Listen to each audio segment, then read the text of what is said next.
Assalamualaikum warahmatullahi wabarakatuh. Alhamdulillahirabbil alamin wassalatu wassalamu ala asyrofil anbiya'i wal mursalin nabiyina Muhammadin wa ala alihi wa sahbihi wa man tabi'ahum bi ihsan ila yaumil din. Ikhwani wa akhwati rahimani wa rahimakumullah, saudara-saudariku yang ada di tanah Islam Bukit Lada Sejahtera yang sedang ada di rumah dan dimanapun berada.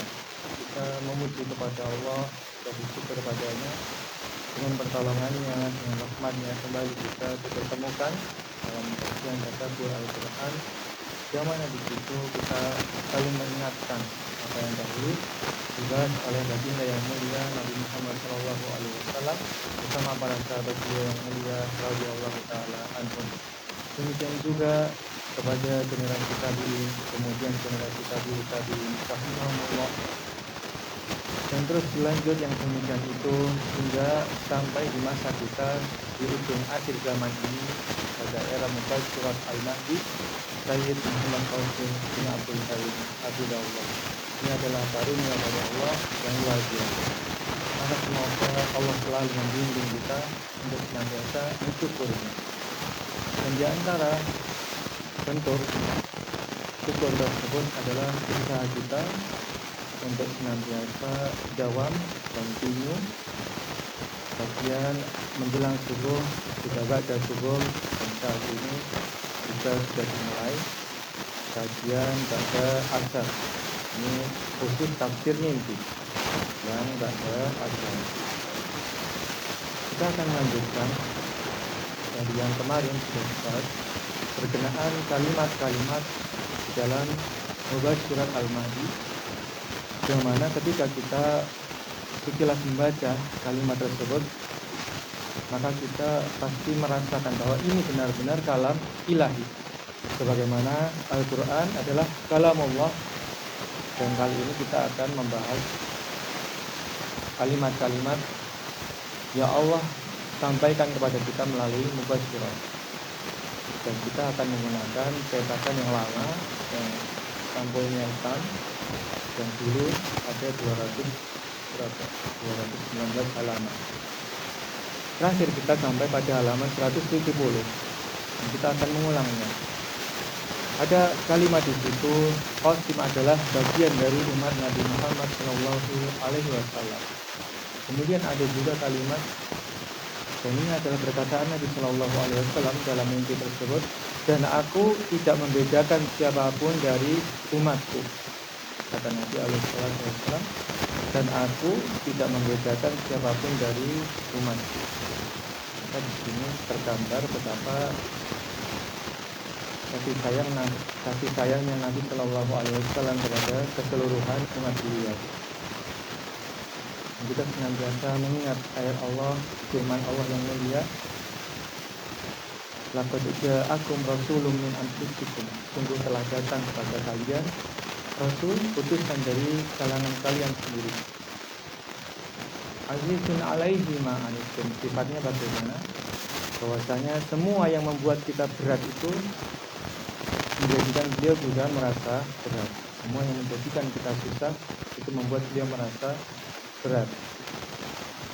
Bil mu'minina raufur rahim, dan terhadap orang-orang beriman beliau tampak kasih sayang, belas kasihnya.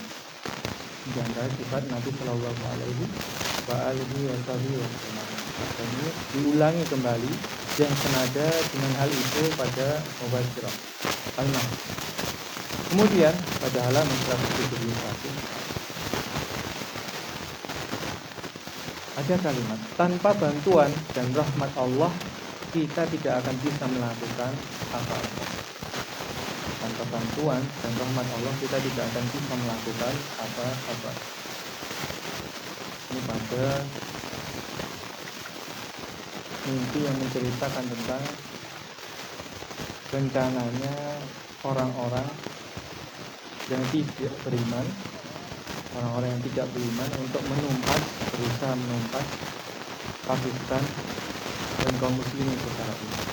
Namanya judulnya adalah tentara-tentara Allah, tentara Allah yang akan dimunculkan ketika tentara-tentara iblis bermunculan yang hendak menyerang dan menghabiskan dengan menghabiskan kaum muslimin. Maka Allah melindungi kita dan kaum muslimin seluruhnya. Kemudian ada juga kalimat Allah akan membuat itu terwujud. Allah akan membuat itu terwujud. Nah, dari kalimat ini kita senantiasa mengingat bahwa memang hanya Allah yang bisa membuat apapun yang kita rencanakan, bahkan apapun yang tidak kita duga menjadi terwujud. Hanya dengan kehendak Allah. Bagaimana hadis yang pernah kita singgung pada pertemuan sebelumnya, seandainya seluruh manusia berkumpul untuk mencelakakan kita, tetapi kalau sudah dituliskan di sisi Allah bahwa kita tidak akan dicelakai oleh mereka, maka kecelakaan. Berikut dapat kalimat al-Fatihah dengan bantuan Allah kita akan mengakhiri semua jenis kegelapan. Tidak akan ada yang menghentikan. Jika kaum muslimin sudah berupaya untuk menghindari segala bentuk kesyirikan di dalam materi, akan datang pertolongan Allah dan tidak akan ada yang bisa menghentikan kaum muslimin untuk menegakkan agama Allah yang mulia, agama Islam yang mulia, sempurna dan paripurna yang disampaikan dengan amanah oleh baginda Nabi kita Muhammad sallallahu alaihi wasallam. Berikutnya pada halaman 174 terdapat kalimat sangat senang bahwa Allah memberi tugas. Senang bahwa Allah memberi tugas. Ini sebelumnya.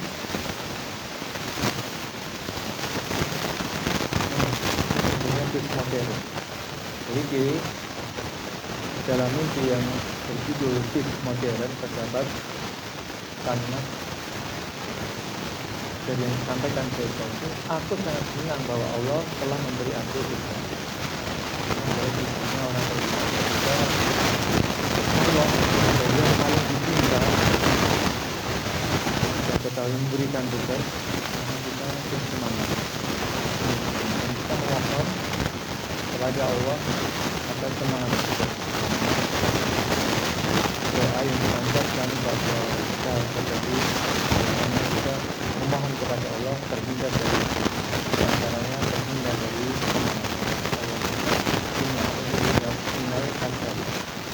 kita berlindung kepada Allah dari semangat. Kemudian terdapat juga kalimat Allah telah menyiapkan.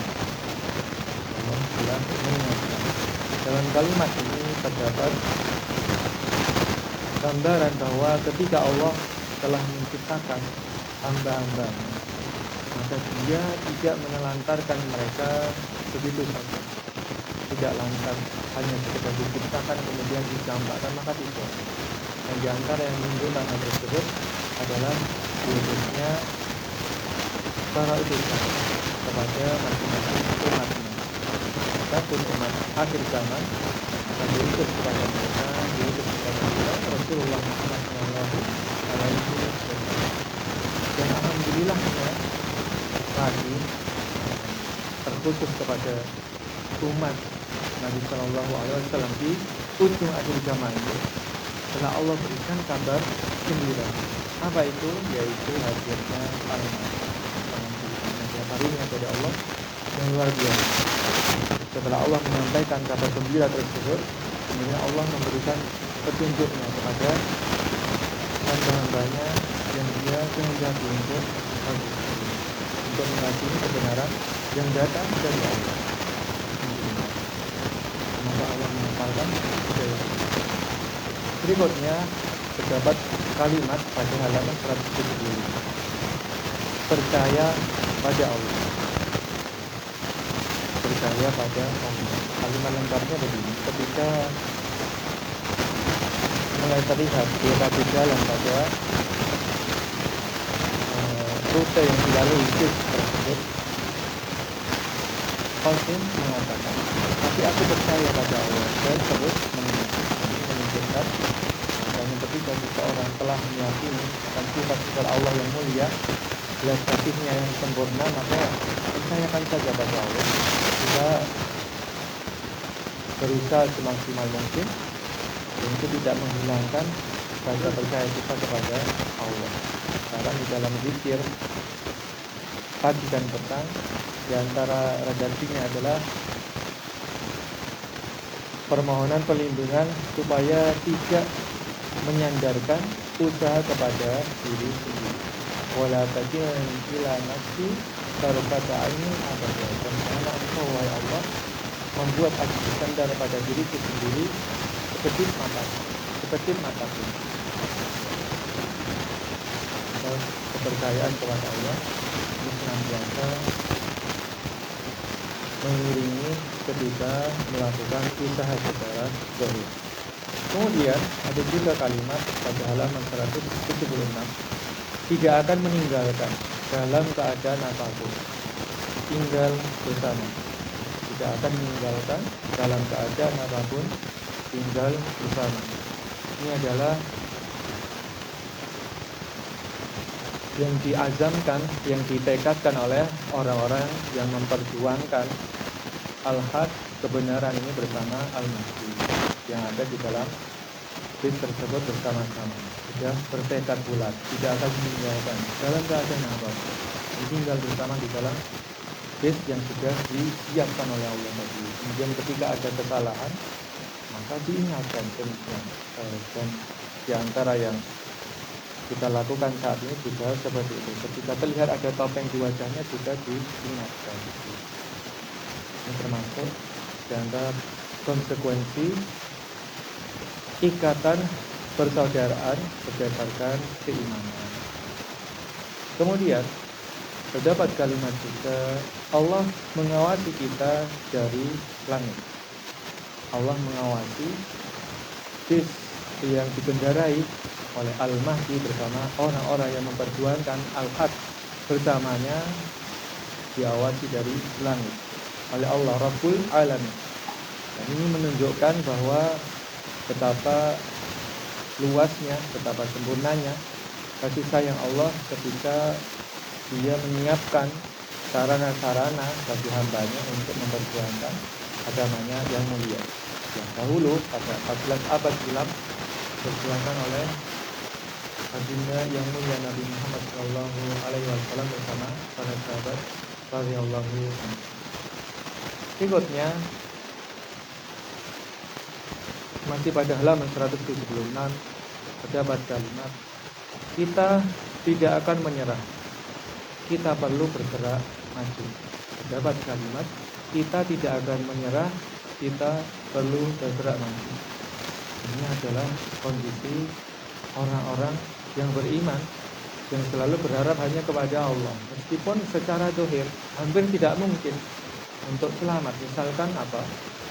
Kita ambil contoh ketika umatnya Nabi Musa, yang bersama Nabi Musa alaihissalam ketika itu sudah saling melihat antara pasukannya Fir'aun dengan kaum yang beriman yang bersama Nabi Musa alaihissalam ketika itu, sampai-sampai kaum Bani Israel ketika itu mengatakan dengan yakin, karena secara zahir keyakinan itu menunjukkan hal ini, yaitu apa?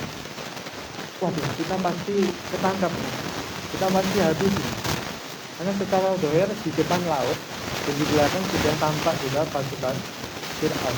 Kalau sejarahnya sudah kelihatan. Kan tapi Nabi Musa alaihissalam meyakinkan kepada umatnya ketika itu bahwa pasti menolong, dan ternyata yang dirasangka baik oleh Nabi itulah yang tepat, dan itulah yang dijanjikan Allah, nasrun minallah, pertolongan dari Allah. Kita mengharap pertolongan kepada Allah dengan apa? Dengan menghindari segala bentuk kesyirikan. Kemudian pada halaman 170 itu kita dapat di kalimat, harus bergerak dengan hati-hati, harus bergerak dengan hati-hati agar kita tidak mengalami kerusakan. Ini adalah kalimat sebagai peringatan bagi hamba-hamba Allah yang sudah meniatkan untuk bergerak maju memperjuangkan al-haq, maka bergeraknya dengan hati-hati. Dan alhamdulillah kita dengan bimbingan dari masjid sudah, dan insya Allah akan terus berusaha hati-hati dengan mohon pertolongan semata kepada Allah. Supaya apa? Tidak mengalami kerusakan dalam mimpinya, redaksinya supaya tidak mengalami kerusakan. Demikian. Kemudian masih pada halaman 177 terdapat kalimat Allah akan membawa kita ke tujuan kita, membimbing dan menunjukkan jalan. Allah akan membawa kita ke tujuan kita, membimbing dan menunjukkan jalan. Nah, kita sebagai hamba Allah harus optimis karena ini sudah dijanjikan oleh Allah tentang bimbingan dari Allah dan ditunjukkannya jalan bagi orang-orang yang memang dia mau menangkap sinyal-sinyal hidayah. Berikutnya halaman 178 kita mendapati kalimat tiada sekutu bagi Allah. Dapat kalimat tiada sekutu bagi Allah. Ini kalau dibaca kalimatnya satu paragraf sangat menyentuh. Di antaranya apa? Tidak diragukan lagi Allah bersungguh-sungguh terhadap apa yang dia kerjakan. Maka Allah ketika sudah membuat sebuah skenario yang indah, insya Allah akan menyempurnakannya dengan kejadian yang terbaik. Dan semoga kita senantiasa diberikan anugerah oleh Allah berupa prasangka baik terhadap Allah. Kemudian halaman 179 terdapat kalimat jika ingin mendapat pertolongan dari Allah, hindari semua bentuk syirik. Jika ingin mendapat pertolongan dari Allah, hindari semua bentuk syirik. Dan tidak syak lagi, tidak disangsikan lagi. Inilah inti dari mimpi Al-Mahdi tentang menjauhi segala bentuk kesyirikan, agar Allah ridho dan datang pertolongan dari Ar-Rahman. Kemudian terdapat kalimat juga bersujud di hadapan Allah dalam taubat. Bersujud di hadapan Allah dalam taubat. Ini adalah mimpi yang menceritakan tentang penyesalan Imran Khan. Kemudian terdapat juga kalimat membuat janji yang tegas dan tulus. Membuat janji yang tegas dan tulus tidak akan pernah tunduk kepada siapapun kecuali Allah. Nah, ketika peraturan itu kita taati, maka itu berdasarkan perintah Allah untuk taat kepada Allah. Berikutnya halaman 180 terdapat kalimat menyadari kesalahan. Ini yang sangat penting dari seorang hamba ketika dia bersalah, menyadari kesalahan. Berikutnya terdapat kalimat melihat harapan ini dalam menghindari syirik dan segala bentuknya. Melihat harapan ini dalam menghindari syirik dan segala bentuknya. Maka ketika Allah telah membukakan pintu hidayah bagi seorang hamba tentang betapa pentingnya menghindari segala bentuk syirik, supaya Allah sebagai satu-satunya pencipta dan satu-satunya yang tidak disembah ridho dan memberikan pertolongan, senantiasa kita berusaha mengingatnya. Semoga Allah senantiasa menolong. Kemudian halaman 196, ini adalah poin terakhir yang kita tuliskan dan kita akan simak bersama kali ini adalah kalimat berdoa kepada Allah. Poin pada bagian tadabbur Quran kali ini adalah kalimat di dalam Ar-Ru'yah Shalihah Al-Mahdi, berdoa kepada Allah. Terdapat kalimat di mimpi Al-Mahdi. Kemudian aku melihat semua dekorasi yang ada dan aku berdoa kepada Allah, tolong aku menemukan. Demikian redaksi dari mimpi Al-Mahdi. Aku berdoa kepada Allah, tolong aku menemukan. Dan ending dari skenario-nya bahwa Allah membuat Al-Mahdi menemukan apa yang beliau pinta kepada Allah Rabbul Alamin. Ikhwani wa akhwati rahimani wa rahimakumullah. Kiranya yang Allah mudahkan bagi kita pada pertemuan kali ini untuk menyimaknya bersama-sama, merenungkannya bersama-sama sebagai upaya kita tadabbur Al-Qur'anul Karim, yang mana ini berkesesuaian dengan kalam ilahi yang Allah sampaikan kepada kita melalui Mubashir Al-Mahdi Muhammad Qasim Hafizahullah. Maka semoga Allah memberikan keridhaannya dan keberkahannya. Jazakumullahu khairan. Terima kasih atas kajian dan kerendahan hatinya, dan mohon maaf atas kekeliruan dan kekurangan yang terjadi. Subhanakallahumma wa bihamdika asyhadu an la ilaha illa anta astaghfiruka wa atubu ilaik. Assalamualaikum warahmatullahi wabarakatuh.